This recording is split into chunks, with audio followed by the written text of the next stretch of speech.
All right. So, welcome. Where am I? Okay, there we go.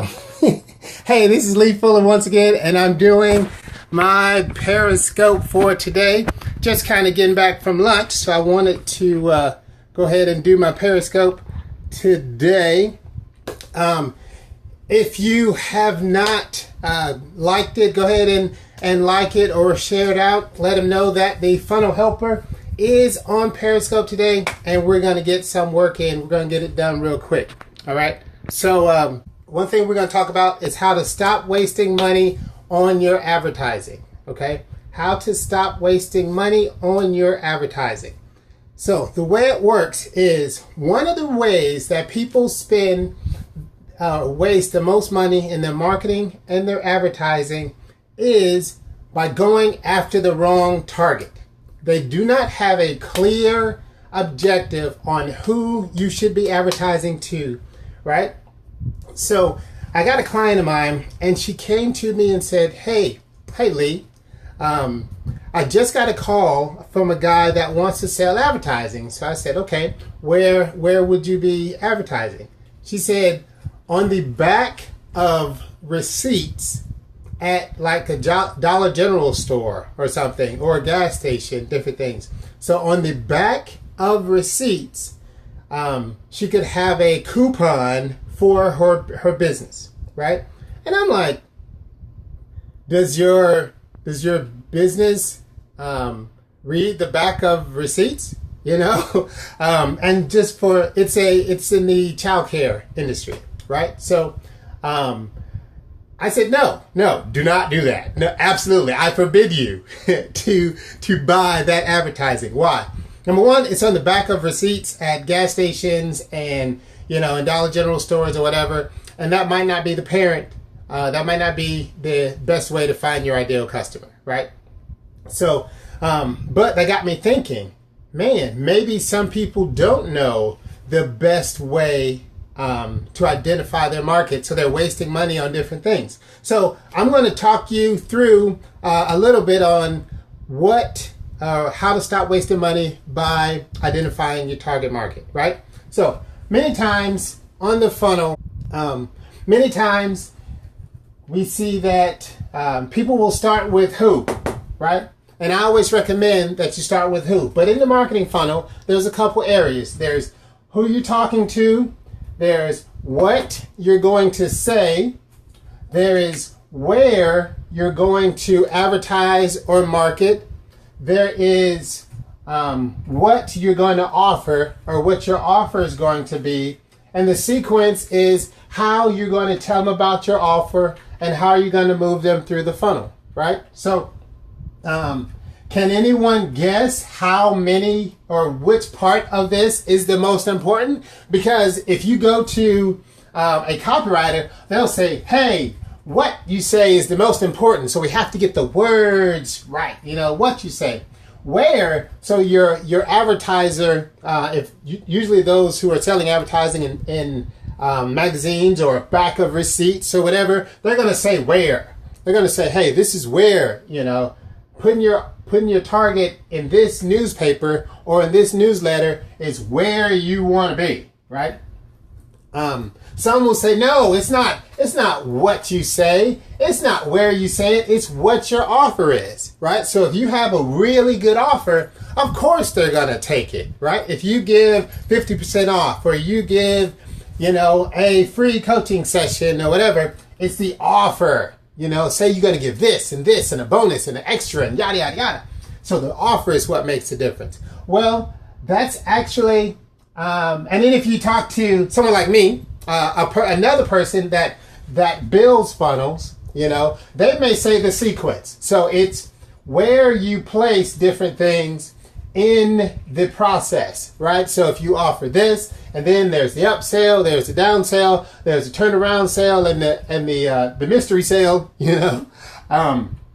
But if we, the true marketers, the experienced marketers, the ones that are doing this day in and day out, like myself, this is what we will tell you.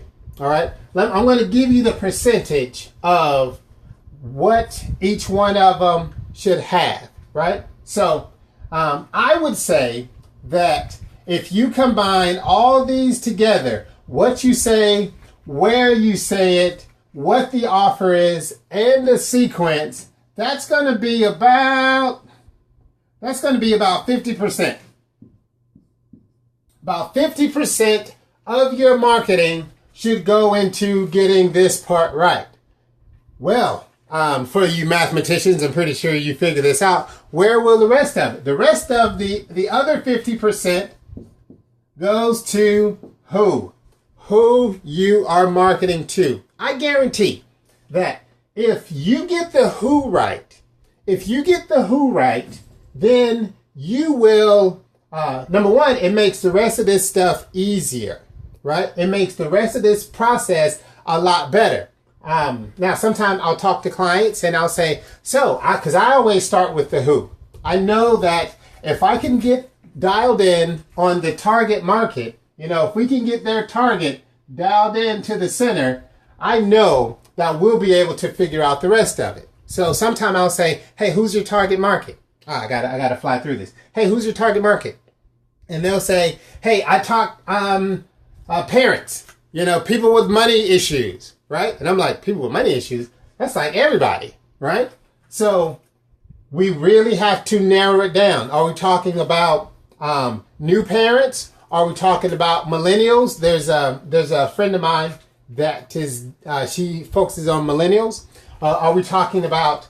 I know I really didn't get serious about my money, managing my money until I became a parent. So are we talking about new parents, or are we talking about empty nesters, right? Because how you talk to each person is going to be different. How you communicate with them is going to be different, right? So make sure you got the who down. Who that? But never mind. Make sure you got the who down, okay? Because once you get the who down, then the what, the where, the offer, and the sequence gets a whole lot easier, because now you can have in your mind exactly who you're talking to. Now you know what to say. Now you know where to run the ad. Now you know what the offer will be, and we can help you build the sequence. I hate somebody comes to me and they said, hey, here is the sequence. And then I say, well, who's the who?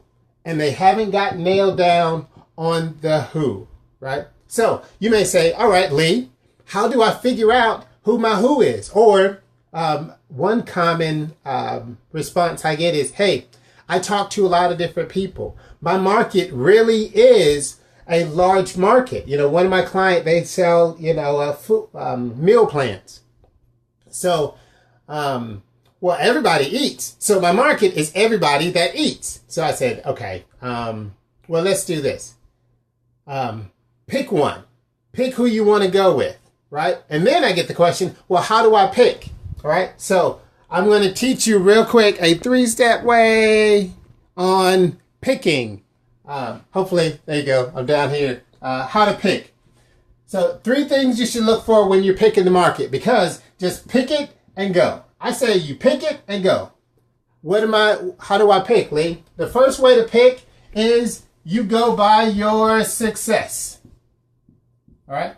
You go with your success. Hey, if you're having success with new parents, then you go with new parents. If you're having success with speakers and coaches, then you work with speakers and coaches. If you're having success with the childcare industry, then focus on the childcare industry, because what you say to the childcare industry, and then you'll have some proof because you've had success in that area. So number 1, focus on success. Well, you may say, hey, I'm just getting started and I don't necessarily have the most success with it. All right, well, if that's the case and you are having to pick your market and you don't really have success with a certain group yet, that's okay. Don't give up. Don't drop out of the game. What you want to do is, and I'm on my knee because I'm really getting into this. What you want to do is not success. So you want to go with a model, right? Go with a model. Hey, I haven't had success, but I know somebody that's in this industry that's doing well. So I'm going to model what they do. Hey, how you doing? Person just showed up. We're talking about how to stop wasting money by identifying your who, right? So the next thing you do is your model. Model a successful business. Or if you're not having personal success, model someone that is having success until you can get to success. A friend of mine, Jomo Cousins, says that success leaves clues, right? So model someone that is having success. So identify what they're doing, pick it, and go. Because you will learn along the way. You learn by movement, right? You'll learn by movement. So, and then the third piece, okay, you may say, I do have multiple clients or multiple ideas, so I don't necessarily have to model. I am having success. Well, in this one, I say, follow the money, right?